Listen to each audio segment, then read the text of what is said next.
Hello. My name is Pangolin. I am going to be casting some games from the Cartographers to community leagues. We are in the stage where everyone is in the semifinals, which means that they've won through their group. They're either in first or second place in their group of four within their division. So we're going to start with the Scout division, and we've got Hamster and Clown playing Pickled Emperors. Ooh. So these are best of five series. So we should see some more varied map picks potentially, and we will potentially see a lot more civs, which there's been a good variety. For reference, I played on a team that had been eliminated from contention in one of the other divisions.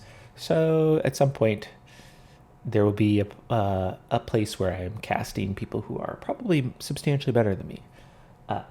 But anyway, let's go ahead and look at this. So in terms of the map picks that we have currently active, we have Sumatra as the starter, which would be, I believe that is technically that's the water map. So that's a fun map to play. We had Open and Nomad Band by the two teams, respectively. And then we've got Spiral and Jungle Rumble for Hamster and Clown, and Arena and Valley of Kings for the Pickled Emperors. In terms of civilizations, we have quite a good array of these. But let's go ahead and we can give me a second, and I will switch into the game, and we can go look at our first game, which will be. Let's see. Let me make sure I'm all set up properly.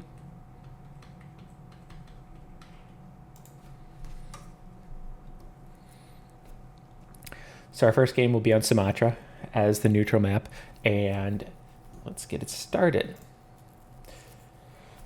So to start off, Sumatra, for those of you that aren't familiar, has a water side where two players play on islands, and they are assigned specific positions based off of the colors, and then two players are playing on land. It does feel like these two town centers on land are kind of close, but that's interesting. So for Pickled Emperor, who is our Lord Benji and Dr. Cuttlefish, we have them playing the Armenians and the Maya, with the Maya being the land side and the Armenians, of course, being on the water. And then for Hamster and Clown, we have Unknown Player, which is probably a hidden name. And so we'll just go with Blue playing the Huns, and we have Wally playing the Dravidians, also a very familiar water civ. So we're going to most likely see early feudal battles on the water. Armenians love eventually going galley. Dravidians get that nice wood bonus where they get wood when they age up. Fuels, and I believe they also get. I want to say that they get pop space. Is that a team bonus? Yeah. Okay. So team bonus. Docks provide pop space. I don't know that our Hun player is going to be coming out here. I'm guessing that this is going to be early scouts, potentially into cavalry archer or knights. And then for our Dr. Cuttlefish down here in the red, our Mayan player, most likely going to go archers. I would guess that at some point they'll probably drop fish up here, but we will have to see what happens. Overall, let's scroll through here. Let's go find appropriate. So, I just heard a dock go up, which is the yellow player, Armenian player, dropping a forward dock. Probably going to go fish early and then go right into I have a feeling it's still going to be fire galleys instead of regular galleys, just based off of people's comfort. So you can send a couple forward. The Dravidians are also here on the side, kind of looking to. I'm guessing that maybe the idea is to build away from the mainland, so that if blue decides to drop, you're not consuming all this fish right away. But anyway, we've got a pretty standard thing. People are pushing deer, luring in boars or rhinos in this case. So we are moving along. Sumatra is definitely an interesting map because obviously the land takes up a huge area, and it's probably the thing that actually wins you games, just based off of the limited amount of resources on the islands. But it does seem like you can if one person gets an upper hand on the water, you can end up with a huge advantage in terms of being able to double on land, right? Like that, if you just control all the fish, you have a huge food bonus, and as long as your land player isn't getting blown out, you can have a big advantage. So the Huns dropping it. The blue Hun player is dropping right here on the water, dropping a dock as well. So yep, fish and chips, of course. Pretty consistent play. Nice and smooth out of some of the players. We see only 1 second of idle time out of our Hun player. Relatively low. Mayan player with the, with the extra villager can screw stuff up. Probably had some idle time when that loom should have been researched in the beginning. Maybe got housed a little bit. Who knows? But we do see Mayans going up. We see the Armenians following. Same deal. So relatively close in time. We should all be up within about 30 seconds. Interesting relic distribution. I feel like these are fairly straightforward for red. These are pretty good for blue. But that one does seem... it's pretty close. And then I believe it's a relic on each island. Okay, so we see the Dravidian player going to gold right away, which makes me think this is a buy-in for actual lots of feudal water action. That's quite a few on gold. We do see only 4 here on gold for Lord Benji as the Armenians. So we'll see what this has. A second dock going up, which is pretty standard in terms of trying to get additional production out there. Do we have another dock for green? Not quite yet. So no dock for the Mayan player, 2 docks for the Armenian player, 1 dock for... there's the second dock for the Dravidians. And then the Hun player has a single dock. So we see that nice early up. And that's a pretty good up for the Mayan player. It's dropping a arch range, presumably just going to go straight into archers, those cheaper Mayan archers, try and establish a big mass, put down pressure. Looks like it's going to be pretty close. I would assume we're going to see some like walls to here and just like keep it alive as long as possible to sort of gain control. Ooh, interesting. So we see an arch range out of the Huns player, which means that we're probably going to see either archers or skirmishers. Now, Huns get great archers, like they have fine archers, but they're just more expensive than the Mayan archers are. We do see galleys coming out for the Armenian player. Archers coming out for there. And then the Dravidian player is also playing galleys. So this is going to be a bit of a galley war. We'll see some early action here. Skirmishers out for the Hun player. Eagle getting a little bit of harass here down on the gold, trying to keep this off, which is good. Now we're going to see, is this going to be a thing where they go past each other? They're trying to just sort of push. We see fletching out of the Armenian player already, who is continuing to build galleys. Attacks on the fish here. These galleys sort of split. He's going to come back and fight this. So... fish on the run. There's only 2 fish and chips, so it's not like the end of the world. But this is where, if these pop, so these are going to pop out, and we're going to have a good old fight with, in terms of that. I should figure out those ranges. Will be interesting to see in the long run. So yellow successfully pushes green back off of these. The 2 fish and chips stay alive. Now with a little bit of mass, they are actually equal in galley mass. Here comes the other 2. Mayan player dropping a blacksmith, probably going to get fletching when those go out, but we do see skirmishers out of blue, which is unusual, but it's not the weirdest thing in the world. I think that telegraphing of knowing exactly, hey, I'm going to be going archers because I'm Mayans will be helpful to try and to counter and to be able to put some pressure out there. When you see blue going forward, I don't think that red's army, the 3 archers, are really out and about much. Here's the fight going on. Okay, so we do have 5 for the Armenian, 5 for the Dravidians. Okay, they're gonna trade a little bit. They do both have fletching, so just like casual poking. Nobody's really getting in there and finding fish. The Dravidian player does have 4 as compared to 2, so it's getting a little more eco there, and we'll probably be benefiting from that. Scouts or skirmishers here down on the wood line for the Hun player, just using those to exert a little bit of pressure. Has it being really punished for the idea that there's just these 3 lonesome skirmishers here? Like, I could bring the... is the eagle dead? No, it's building eagles. The eagle must have died. So we're building up continued galley mass. We've got what? We've got 9 here plus 7 for the Dravidian. He's trying to go forward, and then he's going again, right back into the fish, and he's going to lose fish this time. But this is like pretty good position. If he chases this out, he might actually be able to kill a bunch of galleys. He's just going to scoot. Keep chasing. That's what you want to see, is just keep doing that. Like, literally get them moving away from you at the same place and see if you can get shots in on them. Yep, they're starting to pick off some galleys. There we go. So that's some pressure. Dravidians are still staying on there. We'll see if he just turns and kills these fishing ships. Yep. Just like, okay, we'll fight the fishing ships then. And now the fight's coming in. Yep, let's see if they can micro during those. So they are killing. The yellow is just pursuing and killing stuff.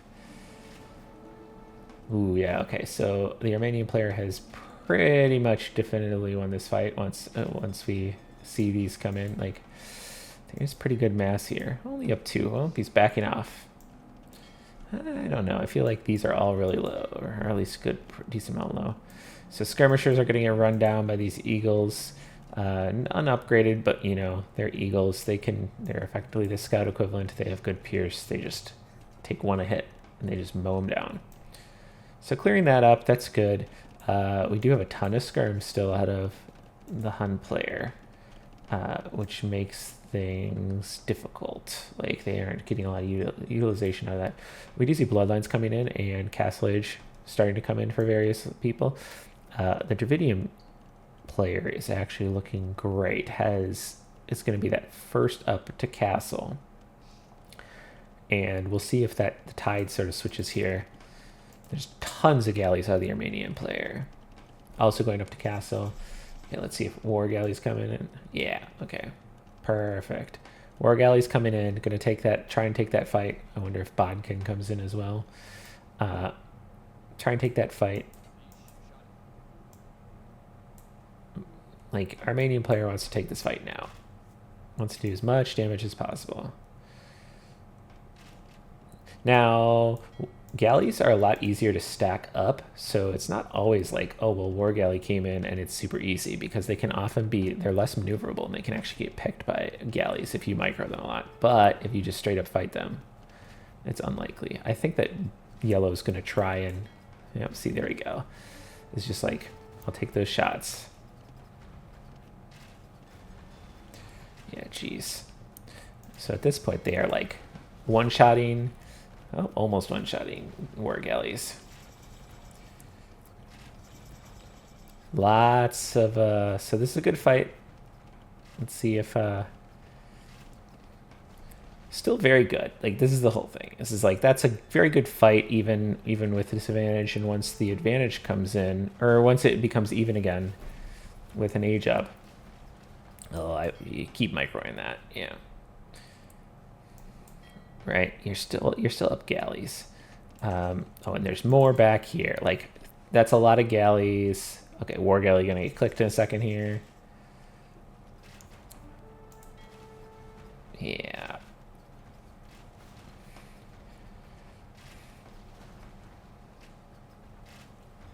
So, or not, I guess. He's just gonna keep trying taking this. Does he think he can just win this? I don't know. If you do that, oh, there's war galley. Maybe Bodkin will come in as well. It's, beneficial in the long run for Armenians, although you're probably going to play Ferret or champions over necessarily composites. You never know, though. So we see market dropping for our Hun player. Still 1 TC in Castle Age. Same deal. 1 TC for the Mayan player. They've been very, very, very quiet down here. Nothing too crazy in terms of action. Just sort of, let's look again. So, very successful for yellow. Bodkin comes in, war galley comes in. Now they have the superior fleet. I'm trying to remember if they actually get it off the line. Let's see. Yeah, they shoot an additional projectile, so they just are generally better in the fights. I would target stuff with them if you're going to do this, though. There you go.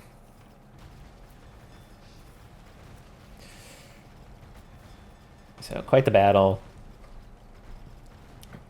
You see, it's just a slugfest. So they're piling boats into there. They can just like basically still kill at a single salvo.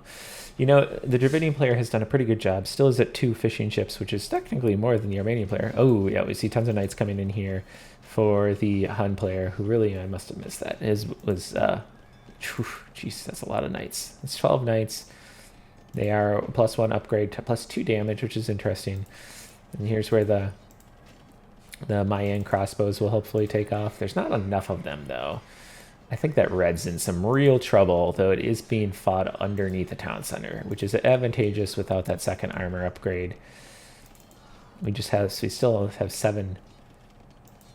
I mean, did all those archers die? Yeah, they did. Jeez. So, this is dangerous. Still skirms flying around over here. More in. Oh, man. Okay. Well, maybe red might be dead here. That's just like a lot of knights just continuing to do damage, and I don't think that yellow has won decisively enough on the water for this to make a difference. There are fires out for yellow to try and clear this and really rebalance this fight. Oh, he's just running vills. Is this full? Yeah, it is. So I'm going to be down to somewhere around 18 vills. It's going to be a lot of trouble. Armenian player is winning this, but I don't know where red goes at this point. Another barracks dropping for red. There are pikes out now, at least for that mass. But there are skirmishers around as well. So that's a dilemma. Lots of idols here. Finally, some good pressure. Like we're looking here. War galley's still in the docks, so nothing fun like a demo or something. We see the Navy peeling back around to the side is going to have some support to try and close that. Well, I think that red is in so much trouble now. I don't know that this is going to be fixable. It's just incredibly low in terms of population.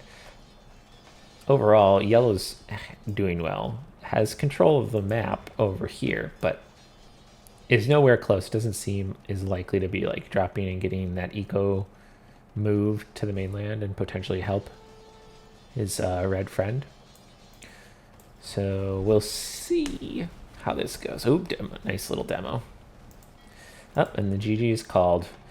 So game 1 goes to Hamster and Clown. And let's go back to our map. So let's go out. So they won and they won and they lost and they it helps if I can figure out where stuff is. So game 1, we'll go with Hamster and Clown winning that one.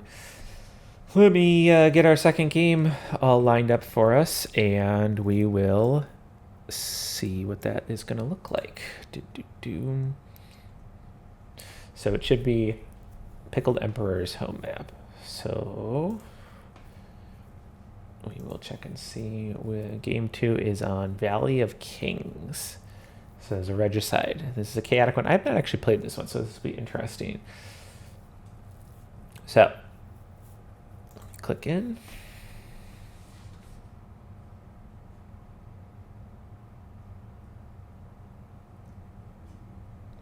All right, game 2. We've got a regicide game for Valley of Kings. Valley of Kings has the wall with the castles to the outside, so you can't get to the outside. It has relatively scant resources. Everybody's packed in close in the inside. The interesting thing is resources on the out in terms of gold piles and gold and stone, which there are plenty of, are actually protected by little military units that you actually have to clear. You can eventually drag them into the castle, but it's not super easy. You have to spend time doing it. So we will see what happens on that front. But then basically when you move out, it's not like as easy as, oh, well, I'll send some villagers out, because they could easily be killed. So This time with Pickled Emperor, we have, and I suppose I should mark this. So, Cuttlefish playing the Koreans, Lord Benji playing the Khmer, versus our unknown player playing Burmese and Wally playing the Italians. Italians seem nice here in the long run. The presence of a castle means you don't have to go heavy into stone. With the Koreans and Khmer, that both are playing. So Koreans, play archers, but they play war wagons, which take extra damage from the Genoese crossbowmen that the Italians can produce, and Khmer are likely to be fairly heavy into that. Now, Khmer also can mix in scorpions and be a big problem for those Genoese that are, I believe they're one shorter range than a typical crossbowman. So that could be very detrimental if that's actually coming out.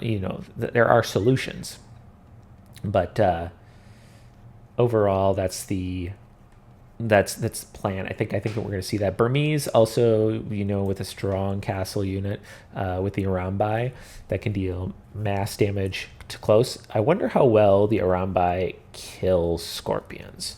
That's a good question. We do see early-ish ups for our green player and our red player. So our Italian player and our Korean player both are going up quickly, and they are next to one another, so they can exert pressure on one another and fight. It's not unlikely. Okay, and look at the scouts trying to get a little bit of pressure in there. All right, age up for our Italian player. So, and also getting now with that upgraded green. Oh, geez, yeah, the king is there. What's the deal here? Yeah, is that trying to bait stuff in? I wonder if he's like going to. The king will heal if he garrisons them. But once this scout goes up, like if that scout turns around, he will be... Yeah, no, they're pretty close in HP. Okay. So, we get to see... So next up will be blue and then yellow. We are seeing out of green, throwing up some forward little walls here, looking to connect. Blue is also sort of building a front wall. Yellow scout just poking at some forward vills. Oh, that is an unloomed vill. That's not good. That vill's going to go down. And then I wonder if this scout's going to just run away. Zoop! That is not even a feudal age scout that would be dealing more damage. Okay, so blue go in. Is it going to pick up loom or not? Is it just going to play loomless? It's a good question. They'll just queuing up vills. Guess not. So red putting some pressure in here. Red just building spears and skirms. Is going to look forward to is looking to go forward and play, probably anti-archer, anticipating that green is going archer. Now green is also going a spear instead of actual archers. So kind of like a little messy fight here in the center. This Bill is trying to seek vengeance or something. I assume that's not actually going for. Oh, he's going for the scout. He's going to get the scout. He's going to die horribly for it, I think. Oh, maybe. Yep, okay, I think that's going to catch. So, villager dies. Archrange barracks out of green. Archrange barracks out of red. Pretty standard early play. We see skirmishers out of red instead of archers. I think they're both like, I'm going to have to fight the archers from my opponent, which is interesting because that's like, you might not have to if you right now there's just skirmishers, but so I think they're all going to stay skirmishers considering they're seeing skirmishers from one another, unless one decides to like drop a stable, play that way. But we will see. Is this a boar back here? Oh, there's a boar back here. All right, so a little bit of messy army here. Just looking for picks and things like that. Blue is bringing a skirm over to try and exert some pressure on that side. Yellow is... Oh, geez, they are really close. So tower up on that forward wood line, presumably to protect. Is he still loomless? He is still loomless. Okay. That's gutsy, I suppose. Gutsy or foolish, depending on how it turns out. Yellow is nearly up, having done a pretty daring fast castle. Now, that Khmer. 21 vills. Ballista elephant right away. Okay. Interesting. I think this will just be early, just like a bunch of ballista elephants, and try and push this as much as possible. They're pretty good. They are a siege unit. All these are these skirms gonna die? They took a little damage, but they can clear skirms no problem. They can push buildings. If he continues, yeah, see, he's just going to start doing pass-through damage, and it's like, oh, okay, now I'm going to use my unique. We'll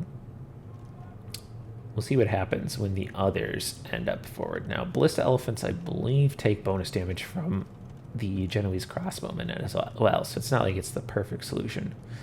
But they are a little tougher to deal with from a Burmese perspective. Like, I think the Arambai might be high enough damage. Oh, geez, look at all these skirmishers. So skirmishers, there's tons of spears out of red. What? I'm not sure what this is. This is a lot of spears. 8 total spears, 9 skirms out of red. Yellow's like, okay, I'll go over and fight this. There's a lot of skirms over here. We'll just like pressure stuff off. He turns and fights the skirms that have been following him. And red can also kill those. So yellow pushing here. Tower going up for green, playing some defense. We don't really see any motion to the outside. They're pretty much focused on trying to clear up these early things. Ooh, they're pushing them off of this tower. That tower's not going up at about 50, 60%. So we're seeing a lot of push here from our yellow-red player. Big army. Red is... How far is red from going up? Red is tons of gold. Probably get closer to buying up than anything. Green going out with... This is the problem with the king. Be careful if the king's in there and you ungarrison. So now they need to figure out how to deal with this. I feel like they should just... You have an army there. Just kill the skirms, kill the spears, and be done with it. Yeah, no, okay, whatever. Like, so villager's going to go out here. So we see green prepping to take that outside area, and we'll start working there. Now, there's a lot of pressure being put down here. Obviously, the inside is being pressured extremely heavily. Villagers running to the goldstone combo up here. Lots of idols. This is great pressure out of red and yellow. 4 ballista elephants on the field. Where is the 4th one, I wonder? Oh, he's out here. He's clearing. He cleared out a spot. So he just... That's the perk, is he stacks up. He can clear that on his own. But this is a formidable pile. Red is close-ish. Let's see. Nah, not close. Presumably going to want to go up at some point. I think at this point you've scared so many of them off. You can't chase into that castle. You can't visit the outside yet. Unless you go all the way around. So you just, sit here, sit and split up stuff and just keep people from off and stuff. Oh, look at all these monks.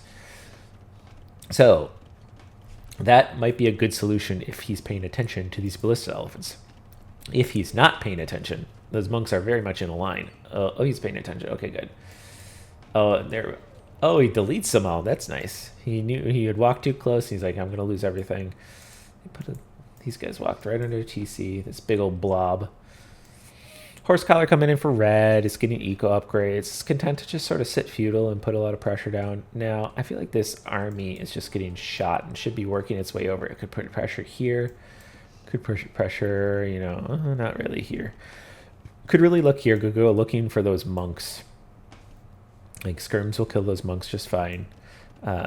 We do see green going very heavily on resources out here, is starting to push all of his villagers out to the outside. Blue is going out as well, using an Arambai to try and clear stuff up. Look at that delightfully huge damage. Come on, Arambai, you can do it. You can do it. Just hit him once. There you go. You hit him. Okay, cool. So, I think it was a convert on a Vil is what that was. Yeah. So they got pulled off. Red was trying to go for chickens. He's looking. Now he's on the hunt. He's like, I lost a Vil. I have this army that can do stuff.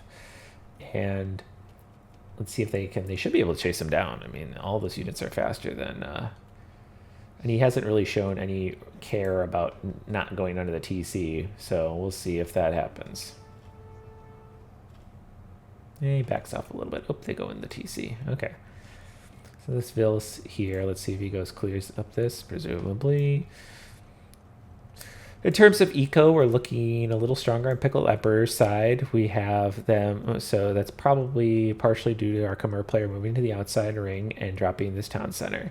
Getting out there and playing pretty strong, and now is as far as to Hull is clearing the spots for the other things. Probably going to drop another town center.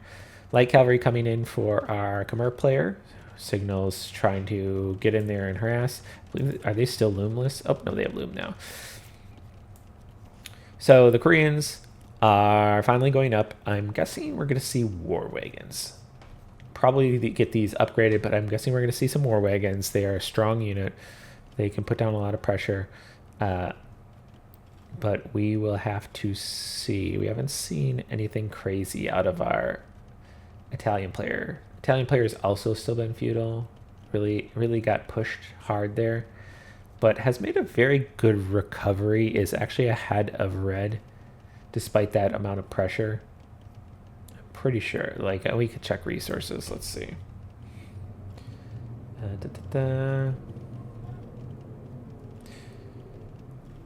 Helps if I go the right way, huh? It's got to be here somewhere.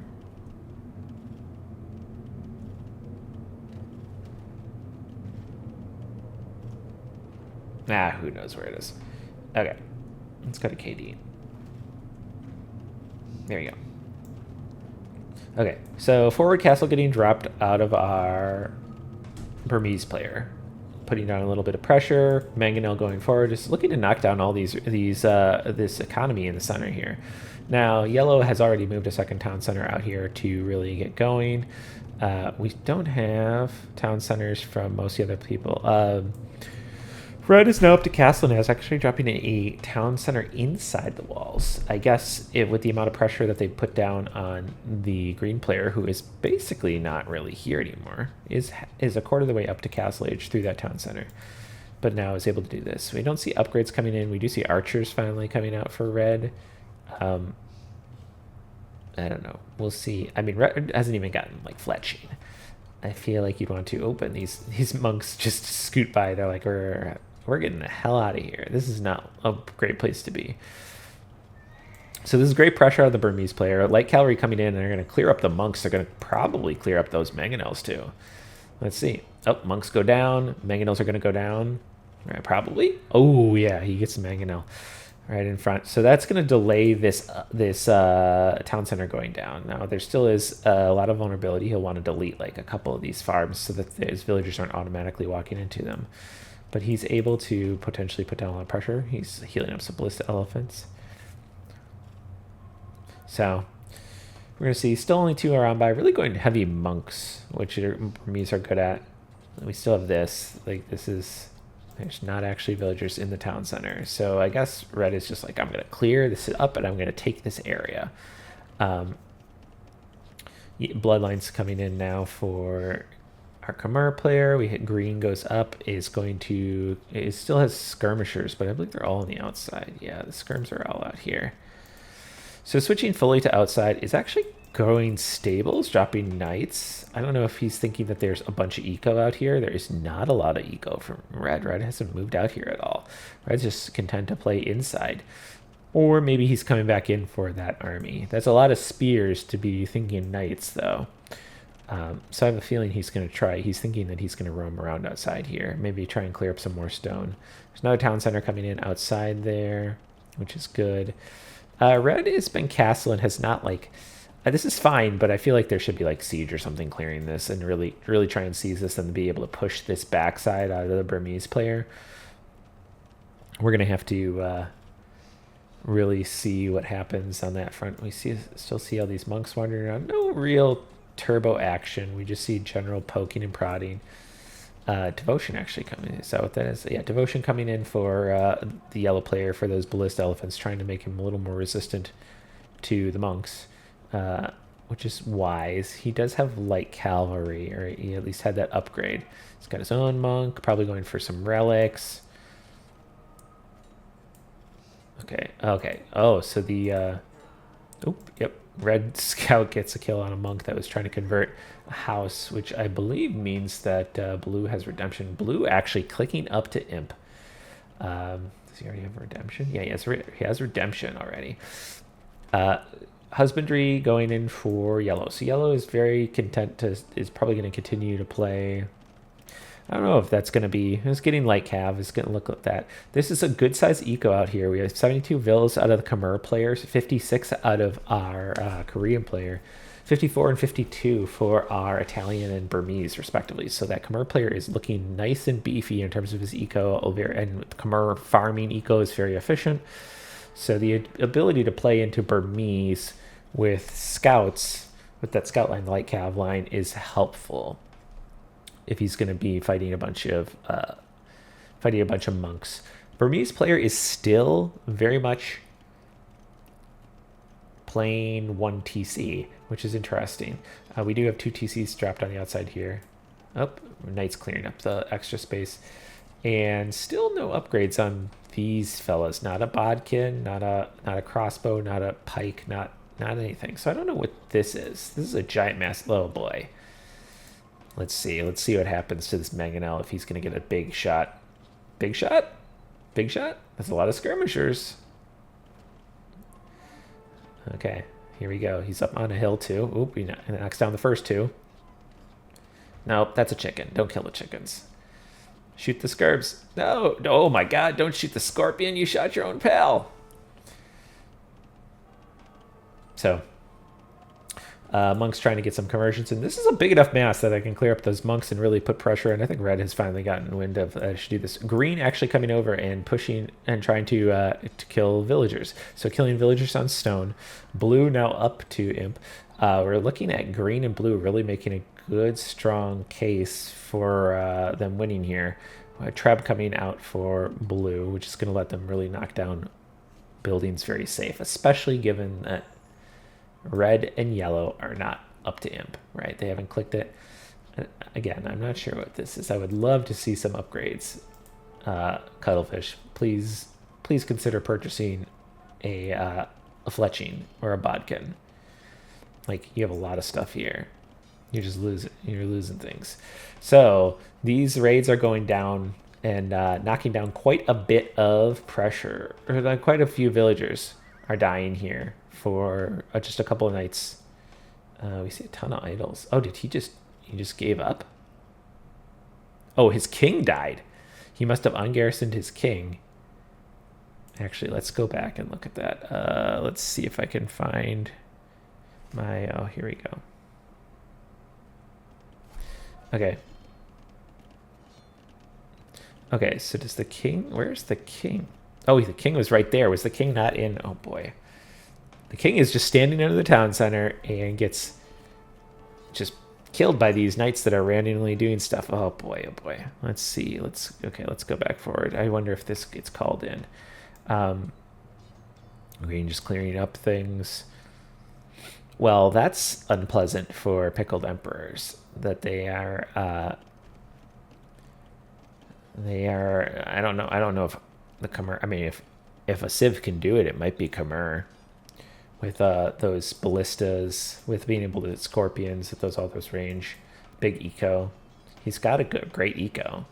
So we'll see. He's continuing to play. I don't think either he doesn't know that his buddy died horribly. Lots of town centers. Oh my god. This Italian player's like, okay, cool. I killed my flank. It's time for me to play town centers. And it will be up to 5 town centers, right? 5, 6? 1, 2, 3, 4, 5, 6. Yeah, 6 town centers. Already at 83 vills. I think it might be a little excessive, but why not? So, Treb going after this castle on the hill. It's going to be a little bit more resistant just because it is up on the hill. Imp coming in 45 seconds for our Khmer player. He's going to need it if he's going to potentially win this. I don't know exactly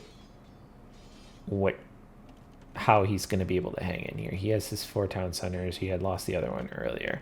So he's looking pretty good with 90 villagers, but this is going to be, it's just going to get more and more difficult as the Italian player really booms up. We still are, like, until now, basically, are we still 1 TC? We're 1 TC for blue. So he's doing his part of really putting down the pressure on this. Let's see what this, all these Light cav running in. And light cav, I have only first armor upgrade. But still, that's plenty to get in here and really mess up some wood lines. Knights coming over to help with that. Tons of ballista elephants. I would assume we're getting a double crossbow coming in. Yeah. Oh, look at that one light cav hanging out with the ballista elephants. I am also an elephant. They did clear up that treb, which is useful. And we haven't seen another one come out from our Burmese player. So we're going to see. I think that, I mean, they have so much HP, even the splash to the side, even if you have a giant ball of around by, I don't know that it's going to do enough. All right, king moving in now. This is the dilemma. When you do this, is king going to a place? Is he going to here? Because you got to be careful. When you do that on garrison, you send them a particular place, and suddenly, like, okay, so he's just standing there. Like, this is the thing, is you get unlucky. You say, oh, there's some light cav running around or whatever. You could be short a king, short a player afterwards. Ballista elephants walking straight in to fight this castle. They're not exactly, they are siege, but they don't kill the castle that well.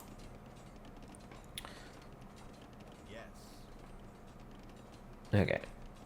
Hit a pause or something at some point if they're communicating.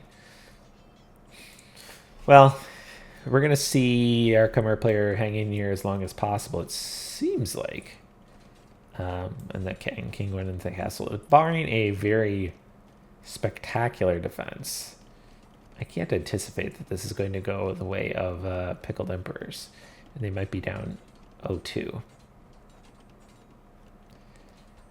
But we shall see. We'll watch. We'll have faith. You gotta have faith in Lord Benji. You don't get a title like a lord. That's for great services to your king, which would be winning a 1v2 on the Valley of Kings. So, who knows? Maybe that's what's going to happen. Do have lots of villagers out and about. We don't have, I mean, he's really sticking with these ballista elephants, which I don't think, does he have EBE? No, oh, he's getting EBE right now. I guess EBE would be battle elephants, but whatever. He's getting elite little ballista elephants.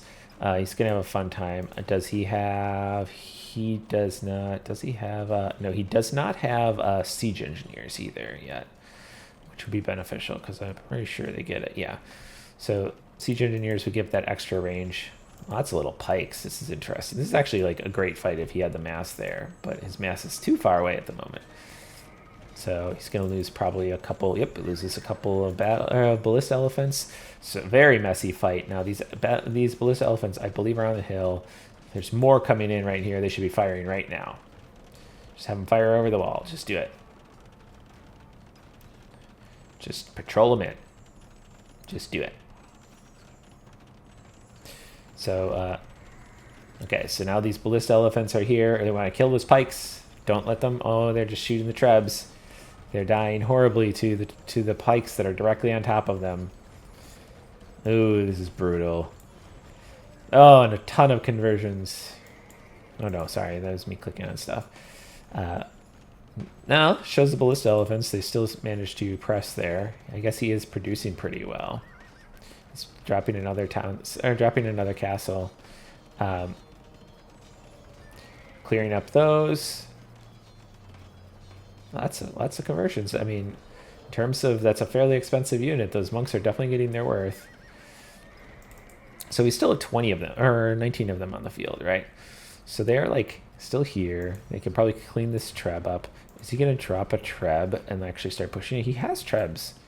Oh, they're rolling all the way down. They wiped this castle to knock out. So Blue is just getting out here. The Italian player is 133 vills, more than capable of slinging, but also very much like could be there with Genoese or something instead of knights. But it's going to keep doing light cav. I don't know how much I like that. Maybe it's going to go around Rams, siege, a little side push here. 3 siege workshops going to be Rams. Going to maybe look at pushing this side, which would be a very strong move. Light cavalry raids coming in for yellow, from yellow against blue. Blue being 1 TC. This hurts more than you'd think.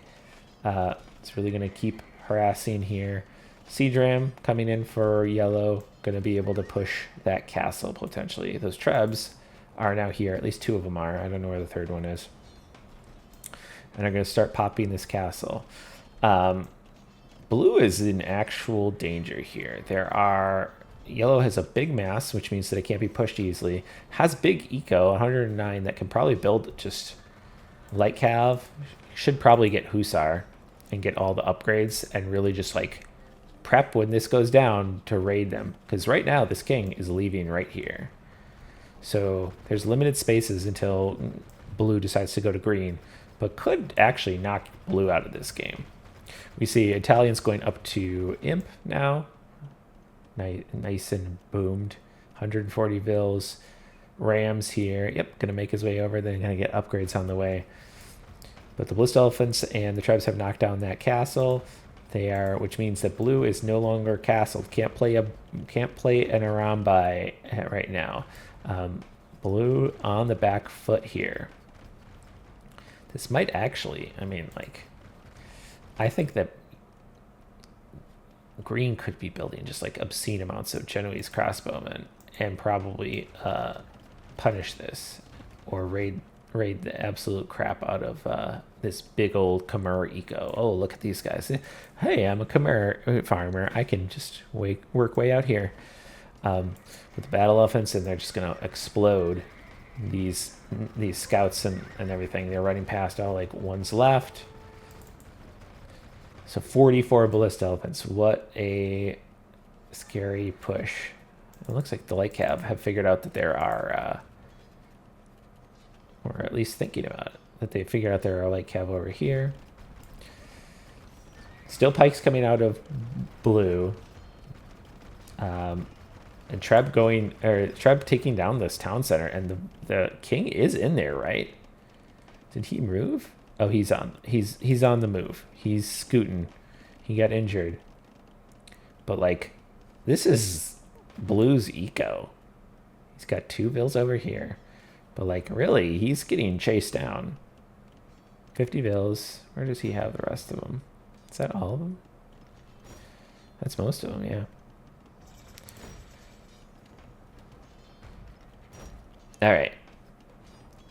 So there's a few Vils still over here. That'll probably get cleared up by random ballista elephants, random light cav. But he's going to push this Khmer player. He's looking good. He needs to secure this. If he could run like a big wall, I think that'd be okay. It seems harder with the battering ram and everything like that. But does have the eco to potentially fight this off. They are Italian light cavalry, so it's not like they're anything special. He has a little army here. But yeah, I think you're in this stage. You have 110 Vils. You just get you get your upgrades on your Hussars, and you really like start running your Hussar here. If green is not gonna build Genoese crossbowmen, then you punish by going cavalry. Oh, look at these rams all in here just doing stuff. I guess I did speak too soon in that like it looks. Right now, it very much looks like Pickled Emperors. And by Pickled Emperors, I mean Lord Benji could win this game. This game, Blast Furnace, is looking for that eco. He has like cavalry all over the place. So, like, enough of those in food eco. Oh, there we go. So, King's on the move again. That castle went down. Man, oh man, is... Oh, treason comes in. Oh boy. Wow. So what happened there was the king was in that, and Green's king was in that castle, and he wasn't paying attention when he was pushing that left side. And when the ballista elephants went in, and killed everything. They killed the green king, while blue had continued to skedaddle. Excellent play out of Lord Benji there to keep his mass going, to understand, okay, I'm going to hang in here. Apparently more chutzpah than I would have anticipated. So that looked really good. Obviously, tons of ballista elephants like over here. I do feel like there was definitely some opportunity for other play. I'm not sure what a lot of kings died. Let's put it that way.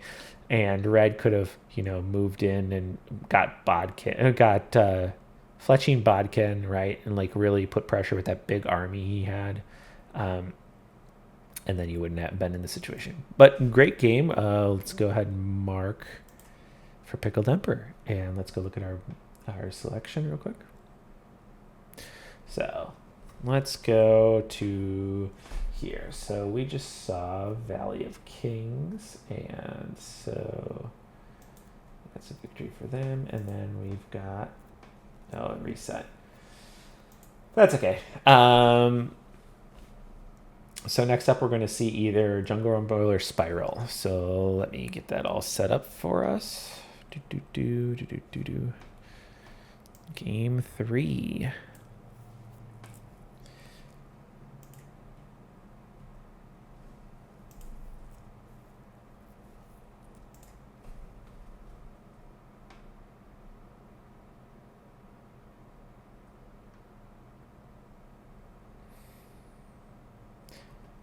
All right, we are here on Spiral. Pickled Emperors versus Hamsters and Clowns. Hamster and Clown, I guess.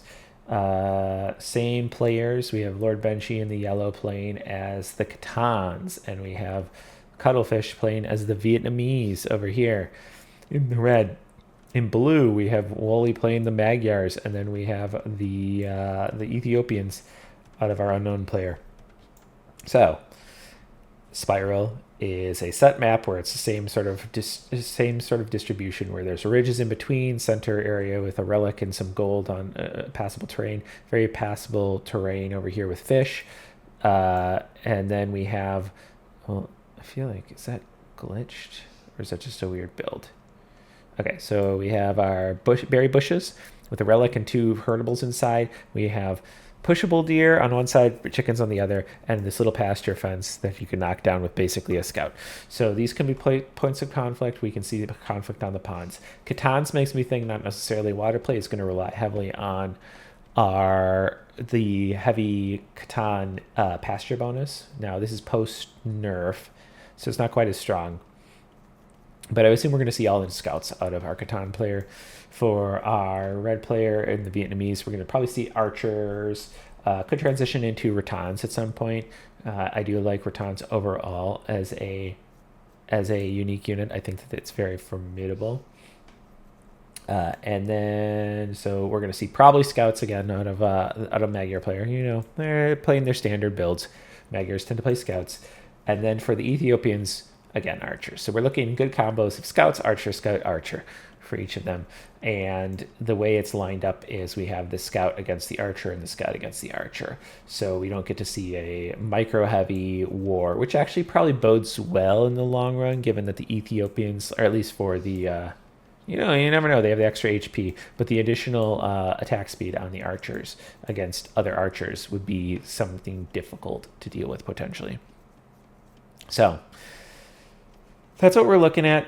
We are going to see our early game. The nice thing about the Cartographers Cup is it's a 9-ville start, so we have a fairly aggressive play with just that rundown. They're up to 17 or 18 villes apiece.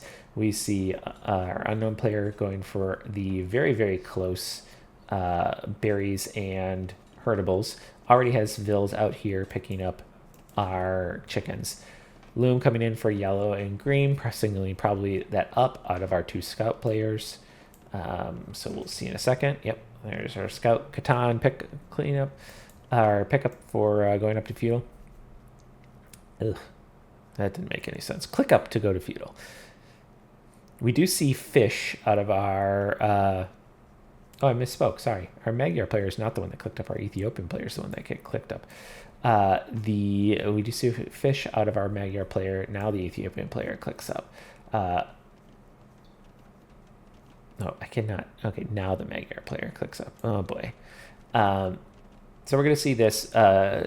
Fish seems pretty good. Uncontested fish seems pretty good with the ability to make powerful scouts. Now, Magyar's getting cheaper scouts and having the free foraging upgrade means that they're going to be pretty effective and relatively easy to get onto the field. Catan's just with a big old eco. They do get double bonus out of their foraging upgrades. So once that comes down, and we see the first pasture start to go up, and then potentially it's going to be a little stronger. but they are going to be slightly more costly. They're going to be slightly more, and they take a little while to get going. Back wall here. This seems, you could have just, here, would have been fine. That's a big wall. Scout checking out vision, seeing what stuff is going on. Let's see if we've got like, good vision on something. So red and yellow do have scouting of both. They're Vietnamese, so they know where everything is. In terms of our other two players, they know where our red player is. They should be able to deduce where our yellow player is. But overall, we're going to see that everybody aging up, getting to feudal. So for our Catan player, we see a barracks stable coming up. So going to be scouts coming queued up in a second here. Yep, there they are. For our Ethiopian player, we see an archery range, again, anticipated. It is kind of positioned weird. I would have liked to see it on this side to sort of work. If you're going to work defense, like it's not likely to come in from your ally. So we have that. We do see a scout going in now with that free forging upgrade. Is potentially going to get that pick. Yep, on that fill. Oh yeah, that's good. So even though he gets hit a little bit, but like that's good. Like it's also delaying the barracks up on the Vietnamese player, which is going to delay the which normally would have been timed with that, but it's going to potentially delay that arch range. Scouts sort of out running around. We see the Catan player already has 4 scouts on the field. He's going to want to send those forward and go look for green. Ethiopian player does have vulnerability. This is not walled off. Has forward villas over here getting these. That like there's a lot of vulnerable villagers, and there was just a scout over here. In terms of our Magyar player is continuing to harass red. Red has already taken 2 deaths, which I believe would be, it was 2 vills. So this Magyar player is using his one active scout to really do some work. He does have other scouts available and is trying to get this wall up. Red is bearing witness to that. But he's just continuing to run around and look for vulnerable spots. And now the scouts come forward. And this mass of scouts on both sides could be very formidable. Oh, we see the Catan player going in with 4 scouts against this. There are archers and spears available, but I'm thinking we're going to see some losses here for green. Looks like 1 vill went down, but actually they're not as bad as I thought. So the army sort of responds, and we see some archers, see some spears. We're going to start seeing that show up a little bit more. A very defensive little house here. He's still sitting sort of, I don't know if there's, yeah, there they go. So they're back out and about. We see a little scout tussle here. Red looking, how difficult is it to be in here? So red has been a little bit behind the ball, has received a lot of pressure. There are 4 scouts running around his base, looking for targets. He's going to get some hits in with his spear, but I don't think that he's had a lot of success. He's building archers now, which is correct. Like, you're already playing against that. You don't need to go skirms. So lots of scouts out of our Magyar player. 7 scouts out of the Magyar player, 7 scouts out of the Catan player. Cute little, like, this eco is probably looking gross already. It's not too bad. It's going to eventually, become disturbing how much eco that has. He's getting wheelbarrow as well. He's just like, I'm going eco. The Magyar scout's coming over and looking and like, okay, well, I can disrupt this Catan player. Let's see if he picks a bill. Ooh, that was really close. There are spears back there. Scouts still forward for the Catan player. 6 of them forward. I guess there's probably 1 running around in the back. But we are going to continue to see pressure. Green looking to defend. Eco upgrades out of yellow and red. Looking to go the long haul. It makes sense with red. Red does have it's open a little bit still. These are somewhat greedy walls, but hasn't been punished quite enough. Three deaths eco-wise is not that bad for giant walls if you can actually keep them secure. We see a market going up for the Magyar player, which I would assume is going to be a buy up. We can see the Catan player's eco is like taking off now. It's likely going to be clicking up to Castle Age in just a second here, and then and which will be much earlier than everybody else right now. I mean, there are a lot of scouts. So you have spears. The question is can you stay alive? If you click up, if you're devoted to this, can you stay alive? I suppose you can dump into just spears at that point. So the click up comes out for the Catan player. Vietnamese player is slowly massing. We see fletching only out of green. Green is very content to sit back and is going to apparently just defend. Probably solve the scouts and is like, I don't want to really deal with that. But that window for pressure with these archers in particular is going to close very quickly with the amount of scouts that the Catan player is going to continue producing. It's going to get domestication. Is going to just keep that eco running. And I don't know. I think that we're likely to just see knights out of the Catan player. I don't know that we're going to see step lancers. It's very possible. I'm not delusional in that they can build step lancers, correct? They can, yeah, they build step lancers. They don't get nightline. That's what I'm a different kind of fool. I don't realize that they didn't get nightline. So Magyar Scout's still running around, doing a lot of annoyance, less damage than annoying. These fish have been very safe. They haven't really been pressured. That archer mass never came forward for red. Green's getting wheelbarrow, blue's getting wheelbarrow. They seem a little behind. I mean, they're ahead in eco. But like this, it'll be interesting to see if the Catan player, I guess the question is, does the Catan player just continue get light cavalry upgrade, or just switch into step lancers? I think still worth getting light cavalry for this many scouts, but we will know very, very soon. Light cavalry upgrade coming in. So just anticipating, I'm going to fight with a bunch of light cavalry. I'm going to get probably metal casting and go from there. So still one stable. I would like to see a second stable if you're going to go that heavy into scouts or the scout line. Vietnamese player just happily futzing along. We see the see an armor upgrade out of the Magyar player, understanding that there might be some fights coming in. There is a lot of scouts, 17 scouts on the field for the Magyar player, 10 light cavalry. I think that technically goes, there's a lot of weak scouts in there. And just getting the foraging upgrade now. So like, I wonder if this fight is gonna go in. It's gonna kill that scout. Okay, so big scout armies having a fun time running around past each other. Yellow is thinking like, okay, what am I gonna do? It's gonna get foraging. Second town center going down for yellow. Blue and green are going up now. There is a scout hanging out here. I assume they're gonna kill this. This poor scout is gonna get a million arrows to the face. Oh, he moves away. He's gonna escape. Now look at this mass. Okay, so this is a situation where this could be very vulnerable if they can get around. Oh, and that's not sealed up yet. This could get in. This is not small. It's not huge. 7 spears, 3 skirms, and 6 archers is like still enough. Cuttlefish is about to click up in just a little bit here, so we're going to see that. We're going to see the Vietnamese click up. Still producing archers, a lot of archers. These scouts are running around. I would have liked to see more pressure out of this light cavalry if you're trying to do things. Just like literally come back down here, try and knock some sense into the green player. So they got through. They got clear up. They're going to try to kill that Vil. They kill a Vil.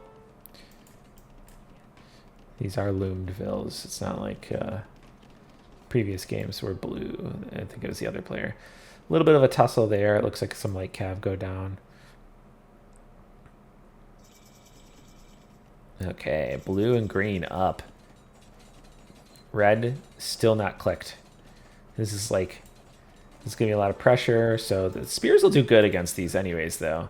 And there are these nice, strong Catan light cavalry.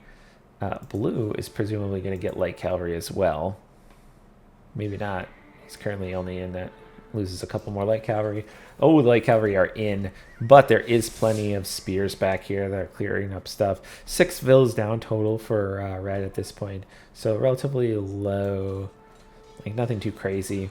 A big fight coming down here. Oh boy, and those Catan light cavalry are going to clear up those because they are just regular scouts. Okay, all of them die. They can go in. Oh, they're going to say, I'm going to circle these ships and I'm going to kill all the ships. Very common for thing happened very commonly historically was horses riding out onto lily pads and just attacking ships with their swords. And happened all the time. Um, Additional town center coming down in the back for the Catan player. Hasn't made super good use of the other town center at this point. I'm guessing that there's a decent amount, not a ton, but 46 villas, 39. And so like ecos are relatively equal with about 83, 84 for each of them. Okay, red goes a little far in. There's a defensive tower that goes up, yellow pressuring on the side here, but there are knights responding, and they are Magyar knights, so they automatically have their upgrade for damage. This group, the Vietnamese player is just going to exert pressure, and the Vietnamese player, oh my goodness, this is a huge army. Cuttlefish apparently loves giant armies. So 15 archers, 16 spears, and 5 skirms. Fletching finally coming in. This is like, for this size, I think it should have been in earlier. These are a lot of knights, though. This is like a lot of knights that, like, if this is taken soon, could potentially clear this whole thing. Even with, I mean, I guess that is a ton of spears. But we'll see if red goes up and then just, like, actually clicks the upgrades. Ooh, big Ethiopian mass here. This is going to be a lot of pressure. Now, there's a lot of coverage in terms of town centers covering things, but, like, that's not something that you're going to be able to easily remove from a Catan point of view. You're going to struggle against that. Skirmishers being built for the Catan player now kind of knows what it is, but like now these archers are going to be, they could probably be microed. Oh, big thing he's chasing down with this, but like they can micro back and just kill all that cavalry. It's Ethiopians. They could probably tuck into somewhere and just use the attack speed. Yep, jeez. Just one-shotting camels. Light cav's going to go down too, and then the skirmishers are also going to get eventually cleared up. They are just elite comes in. So this big mass under another tower down here, still walking around. They are actually crossbow now, which is nice. We don't see we do see Bodkin. Bodkin's already in here. So lots of pressure. So right now yellow is having a lot of pain. Almost walled in those archers, which would have been funny. But now our red player is just sort of taking arrow fire from every which way, is losing a lot of units for not really a purpose. Dealing with knights back home. A very strong raid in on the woodline. Oh my goodness, this is absolutely brutal. Yeah, we see Cuttlefish just collapsing under the weight of those knights. Again, we have 28 vills, lots of pain, and then blue is like, I'm going to drop some siege and I'll clear up this back here. I've done a ton of damage, which, I mean, that was fantastic for him. I should say that technically red is at 28 vills, as is blue. Blue also has had a hard time. Still staying 1 TC. Second town center coming down for red. Green dropping 1 in the center now, which makes sense. Green did a lot of work with those crossbowmen, which are not dead. They've been reinforced, so there's still 17 of them around. He's looking to probably move to defend that potential town center spot. We're going to, lots of food in the bank for the Ethiopian player, which is good. You're just going to keep booming. Yep, town center. Even more mass coming in. That free pike upgrade, very handy dandy, just in case there happens to be any knights or Catan player puts out anything good. Catan player is going very heavy into skirmishers.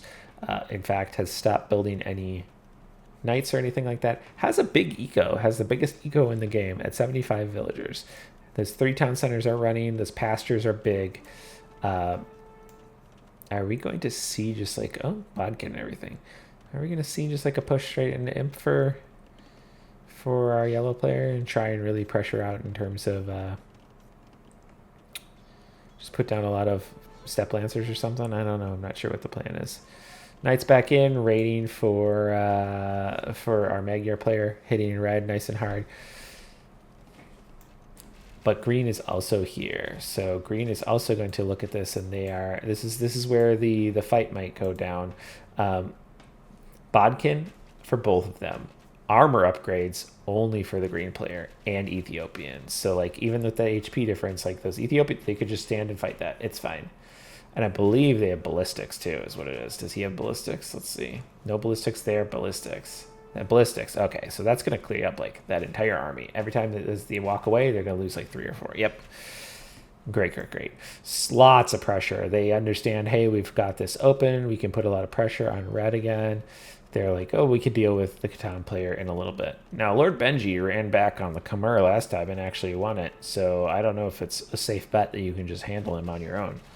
But this does seem very formidable here. These Ethiopian crossbowmen just machine gunning down all those crossbowmen out of the Vietnamese player. Knights everywhere in the base. We hear a bell ring. Red is keeping these little fellas still running, but like this main TC is very pressured. We could see Siege come in. 2 town centers. So blue sees this as like, I'm going to drop 2 TCs. I'm fine now. I'm going to boom. Castle going down very defensively for the Ethiopian player. I almost would have liked to see it like forward somewhere at least. I know you probably aren't going to want to drop it right here. But like you could drop it, you know, in a center core to try and minimize movement. Skirms, lots of skirms moving from the Catan player across, picking up Thumb Ring, which does technically affect accuracy, does not affect fire rate. Step Lancers coming in for the Catan player though.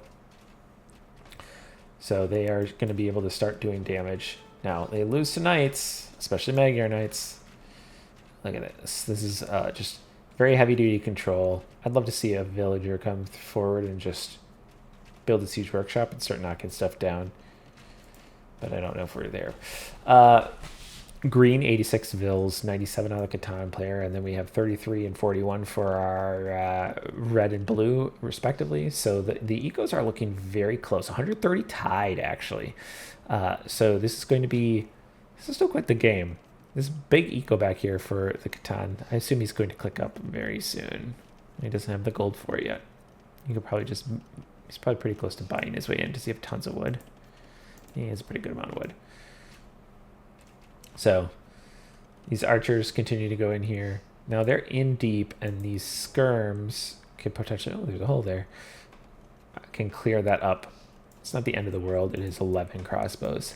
But can these crossbows like go back here and get this damage, right? Like they do see... Or they... oh, did I do that right? They just saw... Oh, okay, so they see that. If they're paying attention, he could walk back in there and go after it before he gets ambushed. Not ambushed, but pinned down. I don't think he is. I don't think he's paying enough attention. Lots of Step Lancers out of yellow running forward. Going, okay, time to play steps. Time to get my upgrades. I have +4 on these Step Lancers. Castle coming down right here in the center. Not gonna be quite hitting town center in this monastery or anything like that, but it's gonna be able to exert pressure on the center gold, which is very valuable. We're gonna see what happens with that. So the pressure has sort of fallen back. They've knocked out that forward green thing. Oh nope, I lied. There's crossbowmen in the back of red space as well. They're the villagers. Oh, I was gonna say, is this just one villager? I'm gonna be disappointed. So blue now back up and running with 3 TCs. It's going to start accelerating and really building out his eco. 2 TCs has been up for a while for red, and he's been being punished so severely that it hasn't really looked like anything. When you see the Catan player picking up Imp, Catan boomed out to 113, probably going to see at least a little bit more. We'll see. But they're going to get this castle up. Once he gets a castle up, he's going to be up fast enough before everybody that realistically, this crossbow could have a fun time. But a Treb should be able to come out of there and really knock down a lot of this stuff and then play zones. Oh, Chotel's out and about. Going after the skirms, which seems really good and like will be good against the camels. I don't know if he has the armor upgrades. He does have armor upgrades. So they're going to clean up those skirms easy peasy. They will die horribly to these Step Lancers. Tunk, tunk, tunk, tunk, tunk. That +1 range, good damage, just knocks it down. Catan's forward here. Like, okay, now I go to gold in the center. So lost some skirms, but like not the end of the world. They're going to clear up those pikes. They're going after the crossbow. They're going to lose that. We're gonna presumably see a pickup of get some step lancers, a lot more step lancers. Is that what we're gonna do? We have 3 stables producing step lancers. I'd like to see some forward production buildings out here if you're gonna do that. Really keep them forward, close to the front. Still big eco, 116 going to 118. Blues eco is really filling out, but has been playing back a little bit. Buildings mangonels, which would be, are they super far back? They're in the base. Probably for that defense that they didn't really get used for. Imp comes in for a Catan player. Let's see what upgrades. Armor upgrade makes sense. You're gonna need against the archers and everything like that. Might as well. Elite step, perfect. Yeah, so you're getting a bunch of mining here. I would highly, you could put like, I guess you don't want to walk that far in, but like you should be able to trap out of here and just start pushing. Lead step coming in. They don't get the final damage upgrade, so they're already fully damage upgraded. We see a market back here. Probably going to potentially set up trade. Is that the thought? I don't know. We'll see if it goes that long. Town center back there as well. Okay. Imperial skirm coming in. Oh, I forgot about the Vietnamese. They get an extra upgrade. So these skirms are actually going to be quite good. They are going to be imp skirms, which have 4 base. Otherwise, I think they get a little extra HP or something. We'll have to see. 4+2. Do they get extra armor or anything like that? But let's see. They get another pierce armor. Oh boy. So they you can get that. He's getting bracer. Is he gonna? He could get chemistry. I don't know about this. He's just going straight in. He's like, I've got a trap poking this. We just can kill this. I suppose you have a bunch of steps and everything too. Steps going in, killing everything, really pushing green off of this, taking the center very quickly. Green goes up with one of the back TCs, the original TC. There's siege out here for green, but like this is too much. I think there's going to be all these step lancers that are really poking down that. We now see Hamster and Clown back on the back foot. There are, of course, Chotels running around in here killing stuff. Arbalest coming in, or Arbalester. Raids coming in for the Magyar player against the Catan player. You know, killing about 15 vills, 20 vills. So they're doing good work. This is great to put pressure on and to try and keep him out of the center since they did lose this. Then maybe they'll be able to push back here. I think that Royal Heirs is the one that we can get for the Ethiopians, right? Royal Heirs. So he could like use that for at least against the steps if he's going to continue to go Chotels. I don't know that he will. Let me see this. I don't think we have Kemen. We don't have ballistics in for skirms or anything like that. Big old army pushing back over here. The Vietnamese player has pushed forward. We do see Elite Chotel Warrior getting clicked for green. That's going to really... They produce extremely fast. It seems silly to do this because you're like one town or one castle, but I think they have like a base 6-second production speed. It's like really, really, really incredibly fast. So you can one to castle it fairly easily. Not that it would be bad to have another castle. 106 now. Those raids coming in with these elite steps are going to just chew up those vills if they aren't paying attention. Meanwhile, there's also this group of crossbow in the back that are pushing in. Rams going in, popping down these town centers, and they're doing a pretty good job, right? They're just regular battery rams, but they are fully stocked with Chotels. When those Chotels come out, they are going to kill those camels very quick, and then they're going to kill the town center. Yep, camel down, camel down, camel down.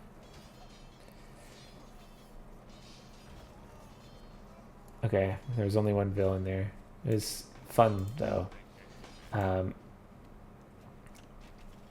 at this big old mess. Wow, this is a lot of pressure. Red loves to just dive. He's like, I'll get shot. It's fine. I'm Vietnamese. Takes more shots to kill me. So killing a ton of villagers in the back.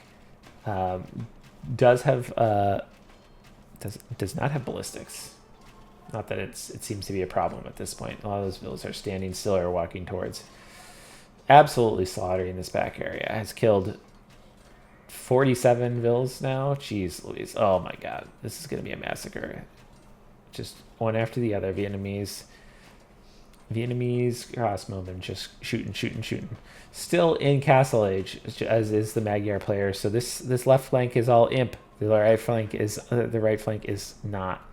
We see the push coming in. This Treb is going to probably take this down. I don't think they can save this. Oh, they can. If they can actually... But can they clear it is the bigger issue. You can see how those steps just instantly kill the Shotel as it walks up. Battering ram with probably Shotels inside, going straight for that Treb, which will be a welcome surprise as soon as... or an unwelcome surprise, rather. Where did the Shotels go? How do you let them out? So we're seeing husbandry and stuff for the red player. What is the plan here? Are you going cavalry for some reason? I'm not sure. This castle has stayed up. This single Treb is trying to push it down. He can't really do anything about this. And the steps are going to be pretty formidable. If he could get a Mangonel or something, he could potentially wipe this out. Did he end up getting chem? He still doesn't have chem. He still doesn't have ballistics. That'd be very useful for upgrades. Because steps are going to go down. Okay, steps down. Now these are crossbowmen, or these are Scurbs. But like, Scurbs could still kill Shotels. They almost kill the Scurbs like every couple hits. But that extra damage. I mean, what do the Shotels have? Three pierced armor, not enough. So, 3 pierced armor because they don't have that last armor upgrade. So they could be up to 5, and then they would have a better chance against those elite skirms. They got that fully repaired and everything. Yellow has good control over the center, is really taking advantage of the gold there. Blue sort of looking for some extra damage. Conscription coming in for green. This push is going to be slow but problematic for green. I don't know that he has a ton. Okay, there's all those Shotels. I think you need the armor upgrade, my friend. Just, yeah, you can see how fast those Shotels produce. They are just absolutely insane. Either that or just build up a ton of them and then do it. Okay, Shotels coming in this way, but unfortunately, reinforcement in terms of reinforcement coming in the form of step lancers. Other Shotels coming the other way. So like, that should be a better fight, but the lack of armor is devastating. Shotels do so much damage to buildings, so do so much damage base, but they just like can't get there against that kind of army, especially the step lancers that are attacking at range. So he's going to try and keep this up. I would love to see like, a pike mangonel thing and just like, okay, what are you going to do about this? You could push that out. You could get torsion engines, really bully that. Giant army of crossbow pikes out of the Vietnamese player, who is still very much starting to get gold. I think this is a sell up to get there. To click. Big army. Big army. Just huge. So we see this kind of pressure coming in. Red, yellow really putting it down over here. I don't know that green has had much success in trying to force yellow away. Yellow is just sitting there. They do have trade up, but now starting to run around. And I don't think green blue do. So they might be running low on gold resources. There's just still some stone and stuff back here. There's definitely some like actual siege here. Okay, you're gonna lose all your siege to these Vietnamese light cav or whatever they are. Yeah. Okay. Oh my god. Just almost everything. Castle coming forward to control that ridge, control that flow. They've really got control over the flow of the map, aside from like over here. This pressure, I mean, this Treb has been doing damage. I think at some point you can actually see, yeah. 19.3 thousand damage dealt. The thing is, doing a lot. How much are these guys? You can actually, he's stacking it up one by one. So, there's a nice fancy monk. So pressure's still coming in. We're gonna see this push on the right. I'm guessing, are we gonna see a Treb out of the castle? Yeah, Rattans. So Rattans might be very difficult to deal with if they get fully upgraded. He still doesn't have ballistics. The Catan player has ballistics before the Vietnamese. But there's a lot of pikes. Like, this is a lot of pikes that can't really be moved in on. Ratans do very good damage. So you have 5.2 it's compared to, like, you know. So they do they have one more base damage, which is nice. Okay, so they've finally sort of broken in. Green's semi-collapsing. Has a big enough eco, but, like, I don't think they can do anything. Yep, okay, so green, blue are calling it. Pickled Emperors are victorious. So they, you know, they lost the first game, but they sort of seem to gain control. I think that this really shows. We'll see if this follows the same plan in terms of Dr. Cuttlefish playing a early trashy, small, like a big army, and sort of staying feudal for a long time, and then Yellow transitioning into playing a big Castle Age army, and really then booming out and becoming a problem. So let's look real quick. So our next game is going to be, because we are following up that, our game 4 will be on Jungle Rumble, I believe. So let's go ahead and let me get this set up for us. Let's see.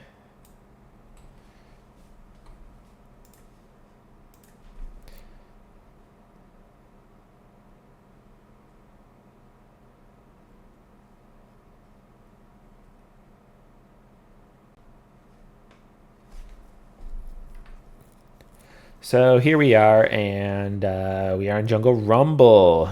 It is a great time. We are looking at this is a map I'm very familiar with. We played it a lot in our games. So there is a center area that is a thick wood line that you need to get through, that has relics and gold in the center. There's set up walls, fortification, and 2 are in the center, and then there's outside are another 2 that with the stone in the corners. So often what we see is early play, early castle drops, push, like from these 2 that, like, will end up playing against each other and do a lot of fighting earlier. And then typically we see the sides sort of work their way in. They tend to be a little more big eco. We did, at least at our level, we did not see a lot of aggro coming in across the sides. A lot of times just like a wall up will come out early, and there's fills here. So what we have seen, this is definitely just a wall up if that's the case, because that's the that should be. So we saw some people drop a wood a lumber camp right back here, and maybe that's what's going on. No, they're going to drop walls forward. Drop a lumber camp back there, and then you can cut through in the same location. It's a bit more of a walk, and you have to get resources, so it's like kind of questionable. We've always had good success cutting through here. In terms of our civilizations, for the Pickled Emperors, we have Lord Benji playing on the Burgundians. Nice boomy cavalry civ, exactly what we've been seeing out of him for all the other games. Sort of that transition into a big, scary threat late game. For Cuttlefish is playing the Bengalis, which is a little bit more of a arena civ. The free villagers really getting the eco going, and then being able to play monks and things like that. I don't remember seeing him play a ton of monks at all. I don't even know that we've seen him play a ton of Castle Age outside of, like, eventually getting up. So maybe this is more of a survive, get your eco situation going, which seems like it's fine. In terms of Hamster and Clown, who are down, they need to win this to potentially go to the finals. They would need to win this to have a chance at Game 5. But we have our unknown player playing Inca in the center. An interesting pick. I don't know that I have a problem with it. With a gold, that could be really good. They have stone reductions, so you could potentially buy into a cheaper castle. That can be a big stymieing effect for the inside players, since they don't have stone accessible. So we could see like a 1TC or 1TC castle or something like that, which we know he's familiar with. And then his partner is the Teutons on the outside, which I have found to be very effective on this map. They're slow, but that's okay. They're not necessarily needing to close the distance, especially if you're doing this wall up. You wall up here, you cut through, and you end up with strong eco paladins. So we see back here, very interesting to be here instead of up here. I don't like that. I played around with this a little bit, and it's fine to be safe, but aside from a situation where like Janissaries came across really early here and we're just shooting my wood line, it doesn't seem to make sense. Oh, geez, yeah, okay. Did this, oh, no, he has both of them. I was going to say, did he lose these? So we see, we see yellow and red going up early. They're the ones going up earlier, which I guess the Bengali player is going to get free villagers anyways, worth going up for. We see horse collar coming in, which should be in effect for all of these farms, which is perfect. Blue now clicking up as well. Blue looking around. Deer getting harvested, which is very nice. I think those were pushed in by red. That's actually very cool. Okay, so Benji clicks up, or is up now to the next stage as a Burgundian player. Now getting Loom, which, I guess there could be a scout running around that you could lose stuff to. Green actually built this back, kept a villager in here, built a house. Is Green gonna go for something cheeky, like a back stable or something? Green's not up yet, not clicked up yet, so probably not. I don't know what this is. Okay. Lord Benji telegraphing that he's just going to boom. He's going to boom, and he's going to come in with a giant pile of Cavalier or something like that, or Paladin, by building stone walls behind Green's walls. Just going to do it. Going forward for the wood line here. The Burgundians, yeah, once you get, if you get everything, I bet you these are going to do the same thing. They're just going to go, okay, cool. I'm going to wall up. I'm going to boom like crazy. Green is clicked up now, so we'll see him join soon. The nice Teuton cheaper farms. So, pretty standard-ish play. The two outsiders are playing very conservatively. Working to hold their ground, or working to establish their boom, really get their ecos running. Eco-wise, Hamster and Clan have been more efficient. They have a little less idle time, but they have more available. They're up a decent amount, 7 vills, partially because I think that they got yellow picked up wheelbarrow, which is, it's fine. Your eco is strong. I would have liked to see it a little later. I think wheelbarrow generally comes in is like value in terms of time. I suppose it's easier with Burgundians. I think it's like 36 fills or something like that. Okay, slap fight coming in for here. The green scout is going to go down. Yep. So on stone here, Burgundians don't have like the best unique because it's just the Flemish militia, if I remember correctly. So who cares? But yeah, so we're going to see Market, Blacksmith out of green here. 29 fills. Click up in a second. 3 fills in queue. Are you really doing that? No, I guess you're not there yet. Finish the 3 and then going up. Blue is already up. It's clicking, or is on the way up to Castle Age. We see a villager walking forward. Ooh, that was cool. I don't think it's going to work. You should just fight it. Yeah, your ego can help. Okay, villager barely survives. Villager is out and about. We see some scouts and eagles out of blue. Is this going to be a forward castle? This is going to be a buy into a castle. Again, the darn alligator, or a crocodile, not an alligator. This isn't Florida. This is Africa, I guess. So we are going to soon. Okay, loom goes in. Oh, that was an unloomed villager. Siege workshop coming forward for the Inca player. Are we gonna see a siege tower?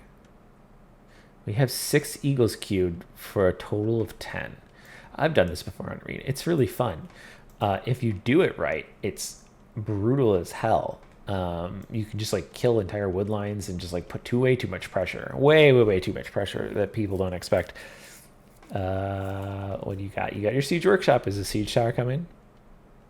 Click the siege tower. You know you want to. Don't click a ram. Click a siege tower. Click a siege tower. All right. Well, we'll wait for that to see, and then I can be disappointed when it's a ram. Ecos in the backside are working pretty good. This Phil is just standing around up here. At some point, going to do something. Maybe build a stable or something like that. Burgundians up to on the way to Castle Age, which is also pretty expected. It's a ram. Exactly what I thought here. No fun. But yeah, so these in terms of the outsiders, we see the Burgundian player at 30. We see 35 on the Teuton. So the Teuton's a little bit ahead, and then it's really close right now. It's 63, 66. We do see double wheelbarrow in for Pickled Emperors though, so they are a little bit going to be stronger. And right now, this will be the rest of them moving up to Castle Age. We're gonna see, Burgundians followed by Teutons going up. And I would assume that we're going to see 2 TCs out of each, is what I would say. They're just going to drop their 2 TCs and be done.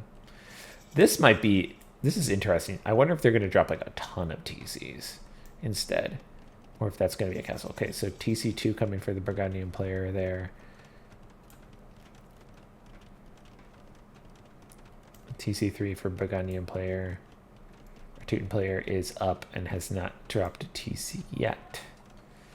Okay, Rams coming in. Yeah, so. Okay, so they'll just rebuild it. No problem. We are villagers. You know how they wouldn't have been able to do that is siege tower, because they have eagles on them. And then you can ram it down. Build a siege tower and then ram. Okay. Interesting. So we see a mangonel out of green. Where is he building that mango? Where the heck are you building that? Oh, here. He's going to push that? You don't want mangonels. You want... Or is he going to try and splash this wood line? That would be funny. He could tower this as well. Okay. So yellow has at least sent a Flemish militia out here and is actually looking at this barracks that was built sneakily from the Teuton player. Okay, they cracked in. There are rams into this base right now. And the eagles in there? There are eagles in there. Yeah. Just fight stuff. They are eagle warriors. They do a lot of damage. They're fairly formidable. He only has 1 armor upgrade, but he's killing vills. That's putting a lot of pressure. Man, this is actually, if this goes down, could turn out really, really well for blue. Eagles still going in on all. This is sort of like this all-in. Eagles are running a really long way. But blue is like, I'm going for an all-in against red. I'm going to try and knock him out of this game. He's killing a lot of vills. Red is down to 21 vills here. I'm not trying to ignore the fact that there's town centers being dropped for the Teuton player, that this is sort of being banged on over here, but this is very scary. Ooh, Scout's going to clean up all these scorpions, or cavalry. No, Scout. Eagle's still here, chopping away at villagers. The villagers are oh god, he's down to 7 vills. Oh, okay. Well, we get the GG out of the Pickled Emperors. We go to a game. We go to our next game. We go to game 5. We get to see. Let's see. I'll switch us over real quick. I thought that was very. In just a second, actually. I thought that this was very good. I feel like an even earlier tempo in terms of getting those eagles over the wall. I've already voiced my opinions. A siege tower would have been nice and funny there. This scout could have done more, but otherwise it's a pretty standard transition. I think that this is probably really clean, and we were going to see a really terrifyingly big boom out of. Let's see if we can. Well, we'll look at stats. How about that? So let's look at economy. Benji's already up and it's a big economy and is only going to take off further with the Burgundians and having all those eco benefits. But then we have just unknown player in the Incas is just going to push really hard with his military and get through there. It's very similar villager counts. This is a faster one than most of the other ones. Let's go over here. And that shows us that we're going to be playing on Arena next. Okay, so we're going to go back to a slow-ish one. All right, let's see. Ba-ba-ba.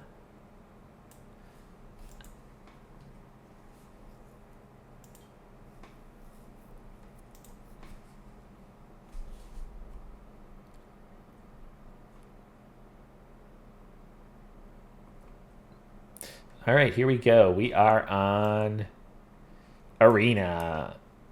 So I believe that this is a slightly different. No, maybe not. I don't know. It's an interesting map gen with these big backspaces and they're just like sort of squarish. Very close, kind of like packed in absolutely giant wood lines. This is going to be fun. So we're 2-2. We have Hamsters and Clowns versus Pickled Emperors. They're tied up. So what we've got here is we have unknown player playing in the green. It's going as the Spanish. Ooh, yeah, delightful arena civ. And Wooly is going as the Saracens. So we're looking at some let's go up to castle. Let's fight it out from there. I don't think we're going to see, even though the Saracens do get extra damage on their archers and for archer lines, I don't think we're going to see him build a bunch of archers. He's pushing deer. I think we're going to see a fast castle. We see Portuguese and Lithuanians out of Pickled Emperors, which would be Cuttlefish on the Portuguese, Lord Benji on the Lithuanians. I got another cavalry civ, a fairly boomy cavalry civ for Lord Benji. He's been definitely, I feel like it seems like right now their games tends to live and die on whether or not he's allowed to get up and do stuff. The lightest is pretty good, but it's not going to do well against conquistadors. What's probably most in question is how efficient are these ups, and are we going to get castle drops directly out of them? Are we going to see up into monk into scout, and we're going to have sort of a slower start to this? Or are we going to see an efficient build order? So he's pushing deer and everything. Everything looks pretty good here.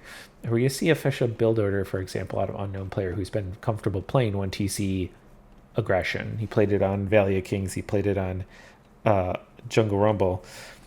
That we're going to see a castle drop, because that could make this game a lot shorter than you'd think. If he can get in here and wreck Lord Benji's day, we might see an early GG. Likewise, if it's always a possibility that you go forward with a castle and you drop it and you go in and you ruin that person. It's just a little more likely in terms of where conquistadors tend to be a very commonly played unit for the Spanish, and they do exactly that. The Saracens could castle drop, but I think we're more likely to see just a boom behind this. And just try and go into either strong camels or go into Mamelukes at some point. So forward gold here, back gold there. Forward gold, back gold, pretty standard, right?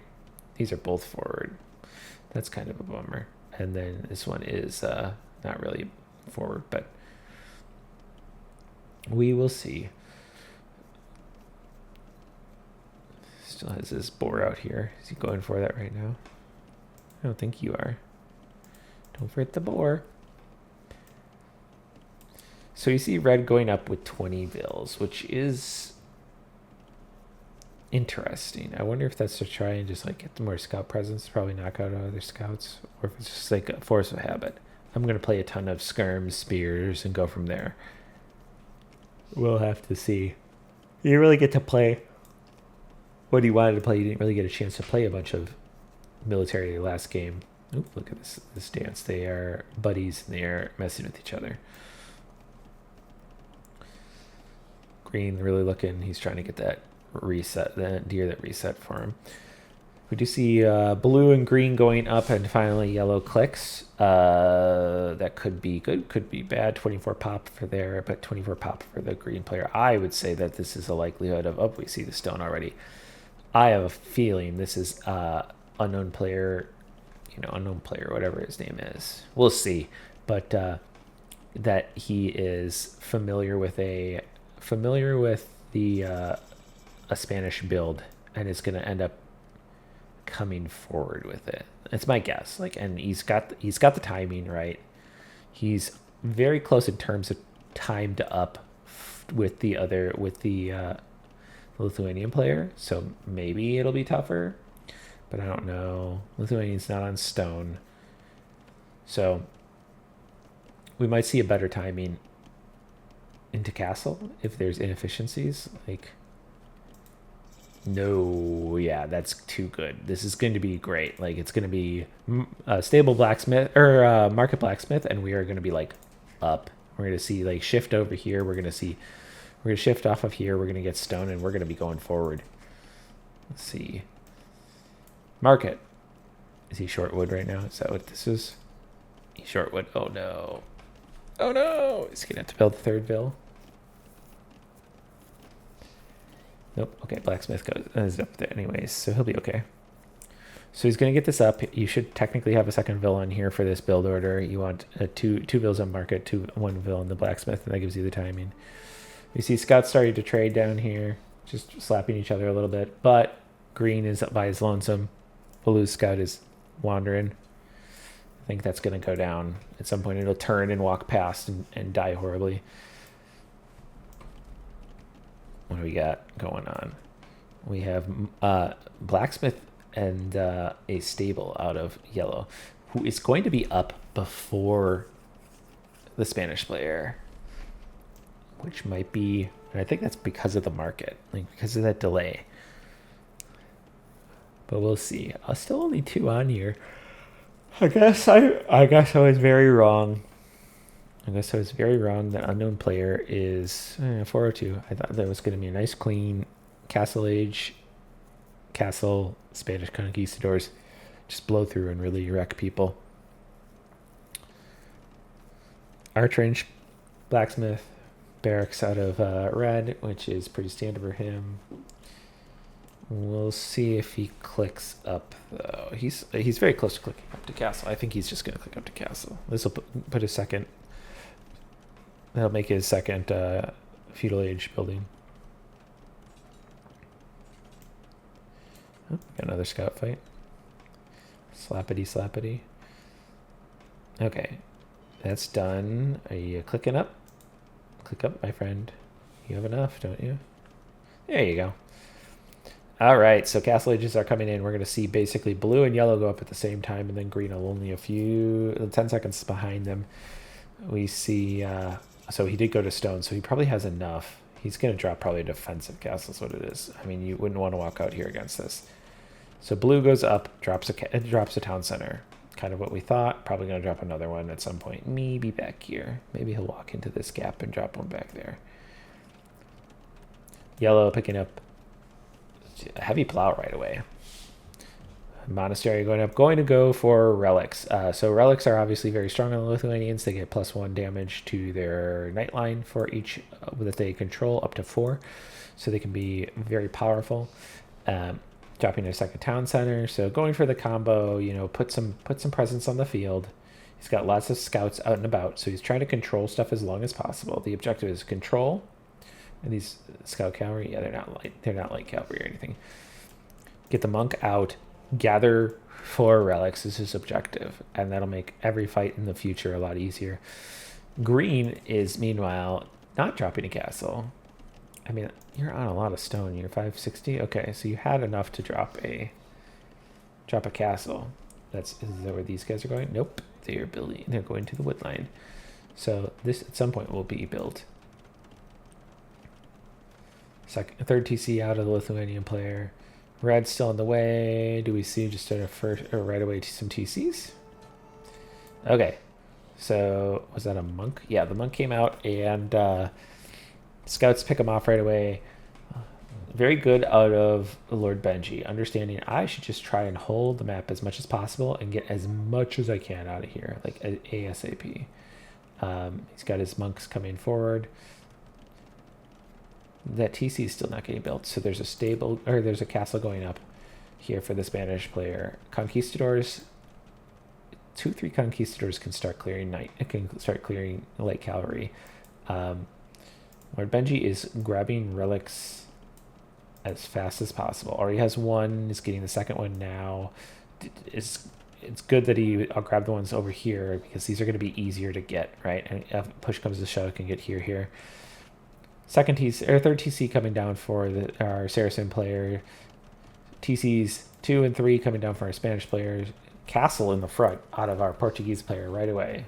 So Oregon goods, protecting that gold. Second TC going up.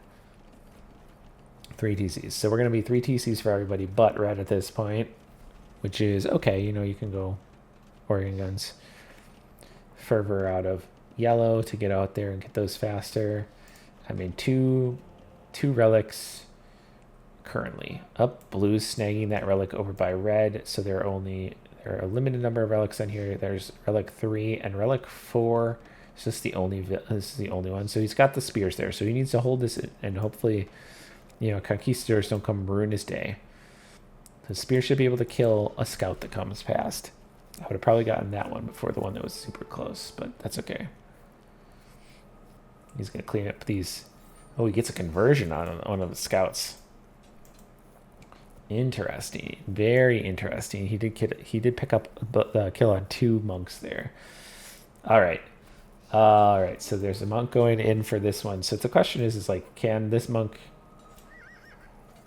Okay. So the monk's going for the conversion. This monk is going to go. Is he going to get it? Oh, he's going to get it. Okay, he's running. So...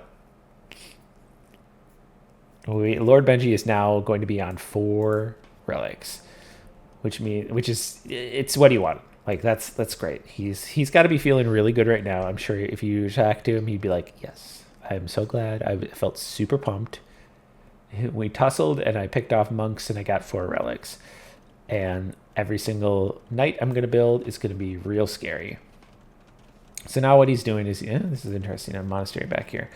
He's going to build... Oh, I think he's going to end up moving everything back there, maybe. Be safer. He's going to build up a big eco, and he's just going to get a paladin, I think.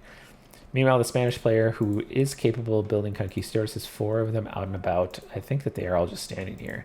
These guys aren't doing anything. They should be out and about, like, at the very least, shooting this, but, like, looking for gaps. Standing here, shooting the wood line. Build a petard. Go in. Find some spaces. Do something with those. We see the castle coming out to secure this kind of area. I'd almost say like right here. You want to put that right there? Oh, no, he's going to put it super far back. He's scared of the single. You could just kill that with your villagers. He's like, nah, I'm going to be careful. Now you're going to hit him with a mangonel. 4th TC coming down for blue. So red on 2. Everybody else on 3 except Saracens are going up to the 4th. So he's going for the big boom. That makes me think... His castle coming down, plus that makes me think we're going to see Mamelukes. We're just going to see big eco, big eco, and then Mamelukes. Villager count very similar, 113 to 117 in terms of the 2 teams. We have good old Hamster and Clowns and Pickled Emperors duking it out in Game 5 for the winner of the semifinal to go on to the final. So two town centers here. Didn't see, just like, okay, we got 2 organ guns queued, right? Oh, there are other ones out and about. Oh, they're pushing. Oh, he petarded in. Okay. So he's looking for stuff. He's trying to figure this out. Mangonels are technically the counter to organ guns. So that is like very good. He blows up a house. So this knowledge of this play means that like if you can keep them from getting in the walls and really massing, you will be fine. Conquistadors went in. Oh, they blew in with a petard. So that's the play that you want. Now, there are monks aplenty out, which are a great counter to that. Oh, no. All these villagers are going to die. Okay, Conquistador gets converted, and those monks are going to go down, I think. He gets 2. His Conquistadors are his Conquistadors going to win this? Oh, jeez. Maybe. That's going to be very close. Oh, he's got the Conquistador. No, it's a Lithuanian Conquistador is the soul of the Conquistador on the sole Conquistador on the field. So blue going big here, just like I'm gonna get a bunch of eco. We see armor coming in, cavalry armor coming in for the Portuguese player. I guess he can play cavalry. I guess he's going for he's like, I need to be able to kill this. But Saracens are going to be able to build absolutely great camos with the bonus health. We see the organ guns have come all the way over here, presumably to help clear stuff. So let's see, let's move over here. So now they're putting pressure over here on the Spanish player. They're not going to kill anything super fast. Castle coming up for the Lithuanians. Back home at the base, just securing that, sort of semi-securing that gold out front, but making sure that nothing comes in again. I think that's the biggest concern, is I don't like to get raided. 2 mangonels here on the front. I mean, I guess that's what the knights are for. Light cavalry, rather. Let's clear up the mangonels. Bloodlines Light Cav coming in for our Portuguese player, Wheelbarrow. Wheelbarrow for our Spanish player. Ecos, right now, Hamster and Cons have pulled away with a much bigger eco in terms of the green-blue. That's a double. That's the 4 here and 3 here as compared to 2, 3. But there is more pressure coming down this way. Now, you can't really get through and do too much with that castle there. But, like, they are trying. Considering you're running mobile units, you could probably just shoot 1 tile instead of shooting the gate. But that's okay. It'd be easy to get through. Okay, castle dropping here on the forward side for the Saracens. These are going to be buddy castles where they can see each other basically, but they aren't going to be able to shoot each other. We see a click up for the Lithuanian player and the Saracen player. Both of them are going up and getting ready to be formidable. 91 Vils out of the Lithuanian player means that he's getting closer and closer to being like having really big eco. He doesn't have a crazy amount. That relic's going to end up like the relics are going to do a lot of work. The Saracen player, so right now, the Saracen player is going to go up. Is going to have Trebs. Also gets the unique tech that Trebs do more damage, which means, and mangonels as well, which is counterweights, I believe. And then, oh, we see crossbow coming in here. So it's going to go archers. Okay. Going to go archers instead of Mamluks. Going to go just mass a ton of archers and just use that to chop down. Oh, a second castle coming up here. You better hope that he doesn't see that and walk his mangonels forward and just take shots at that. So double castling like this, if you're not shooting directly at a target, is risky because especially like if you're losing the imp race. So with the Saracen player going up, you've lost, like he's lost the imp race, right? So he's going to have 2 castles. Are these great? Are they doing a ton of work? If this is going to drop, you put a Treb here, way back here, you can't dive that, especially not with the Castle Age army. Build 2, 3 of them, and then he's going to just knock this down when he hits 4. It's going to be impossible. They did knock poles in, but like, look at all these monks in here. These Lithuanian monks are just going in. They're like, we are the commando team. Let's do this. So they're converting like Vils and stuff. This is absolutely chaotic. So the ecos are great here in terms of Saracens. And so Hamster and Clowns are doing great in terms of their eco. Is he getting conscription? Okay, so he's got conscription. He's not going to get... Let's... He hasn't gotten like... It'll be fun to see if he gets counterweights or something. I think you can just build the traps first. But to knock that down. We do see Cavalier come in for our yellow player. Are we going to see Paladin right away? Or are we just going to see a mass of Cavalier? I think you leave the mass of Cavalier because you've got this open. You can go in. Like, are these monks still wondering? Oh my god, these monks are still here. Is he converting a mill? Oh, monk on monk conversions. Now, the Spanish get, oh my, he gets a convert. He gets 2 of them. Oh no, there's one here that gets converted. So there is another monk goes down. Another 2 monks go down. So at least he's trading stuff. But he could get Inquisition when he goes up, right? Is Inquisition... Inquisition is the Castle Age. I can never remember. He could get Inquisition and win these monk ones better. This is a lot of monk play. This is a lot more than what I expected. So he's just going to kind of keep converting. He probably think there's something back here. He can go, oh, no, he could have walked in there. He's just being a menace. He's like going to keep a bunch of monks rolling. I guess he has the gold. Paladin coming in. Now these are going to be 14 plus 6. It's a lot of damage. Okay, so the light cav run in, but like there's crossbow there. Oh, jeez Louise. Okay, so look at all those knights that he's been storing up. So these knights could clear up everything. There is enough there that is enough, but yeah, so the paladin need to stand next to you. Oh, they're gonna... I'm confused myself. The paladin and the knights are going to absolutely push back here. Now, you can delay this, but red's still not clicked up. It's gonna click. Needs a building. Where's your building? Are you building the next one? No, but soon. Well, I mean, he has a castle. He can go up. There you go. Clicks up. So with 2 of these, when you get this up, if you can keep this from knocking you down, you can each build trebs out of here and you could outmass them, and that's good. Okay, so Paladin's really getting in there. For Hamsters and Clowns really going to town. Or getting attacked by all these fancy Paladins. Armor upgrades not in quite yet, but like that doesn't really matter when those are that scary. Conversions coming in. Look at this mess. Oh my god. So there's this thing. Oh boy. Like if this villager chops through here, or if this gets broken, like this could be a disaster. That villager is good job. Good job, Scout. Get the heck out of here, he says to the villager. Okay, so that castle forward downs. Oh, because our Lithuanian player had a massive trebs. All right. Hamster and Clowns might be on the back foot now. They don't have that. They had the big eco, but it doesn't really matter. They're now behind, and they are very close to being run over by this giant massive cavalry, especially all these paladins. Oh yeah, look at the paladins running around in here. Is that heresy? Yeah, he's getting heresy, which is probably pretty good. It will keep his paladins from... they'll die instead of being converted.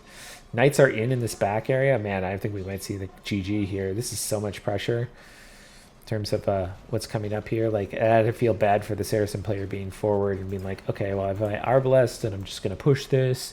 And then to have such a big army come out of our yellow player and really push those.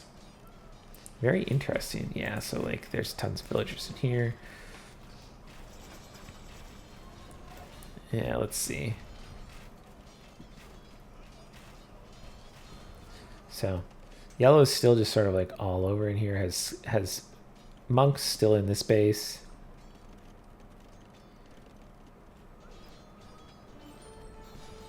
Like they just can't keep up, I don't think.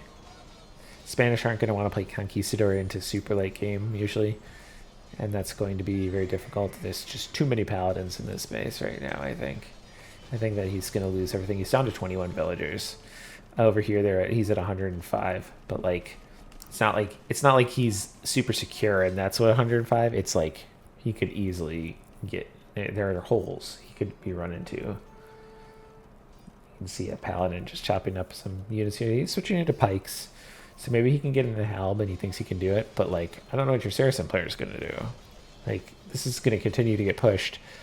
They're not really outside at all, right? And there's a villager running away. Maybe the Vil will get into this base and play in the back and be like, we're fine. We'll be okay.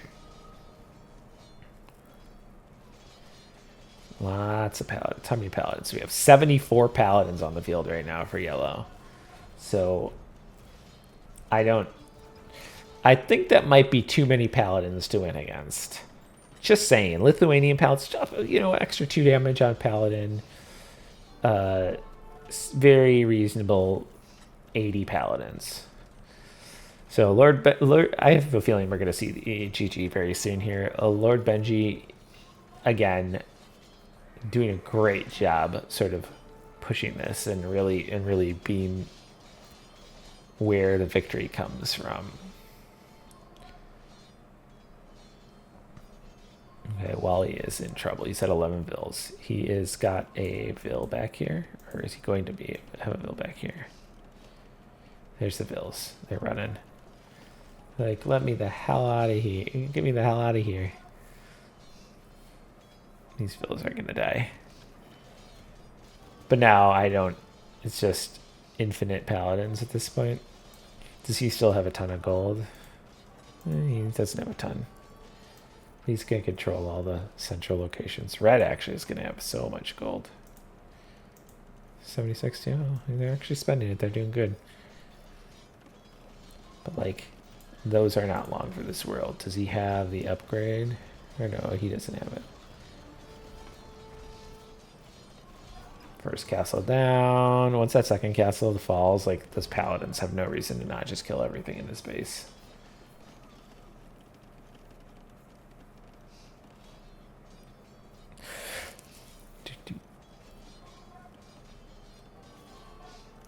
Cavaliers are clearing up here. It's interesting that he went Cavalier on Portuguese, but it did work. That Mass of Knights definitely cleared out that, and with the Saracen player going like crossbow, made it very easy to actually run them down and kill them. Let's see. They're still pressing it up, and there's the GG. So Pickled Emperors pick up their win. They will go to the finals in the scout group.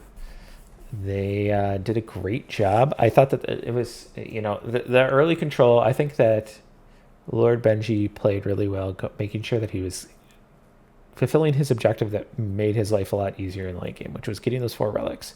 Most of them went pretty smooth, but he did put out scouts. The scouts were killing random other things, and when it came down to it, when that fight came down and it was monks and the pikes, the spears and everything like that, he like made sure he was getting back with it. And then, from there you get the gold, you definitely get the damage bonus. And it really, even though it's easy to telegraph that you're going into knights at some point, I thought that it ends up being really powerful. And then I like that he went in with the upgraded monks and really just, he walked right in and was like, oh, I'll stand back here and I'll just keep converting things. I'll convert monks, I'll convert buildings, and just keep pressuring, even though like I'm gonna end up on monks or on the Nightline. Saracen player did good. Wooly did good. I would have liked to see. So I saw that I missed the actual kicking in through the. With a petard. That was almost certainly a petard that let him in. I wish he had done more there. I think that like microing that fight better and killing those monks would have like potentially dance away, shoot the monk, would have been okay. But overall played really well. I think those ecos really developed. Let's look at the stats real quick. So we've got like, oh man, this actually, apparently the Portuguese were doing great. So good eco development. You can really see where that goes through. Let's look at the gold. 3,000 relic gold, right? Like that's a lot of additional income. 16,000 gold generated in the first place. So even without the 3,000 gold, 13,000 is more than everybody else, right?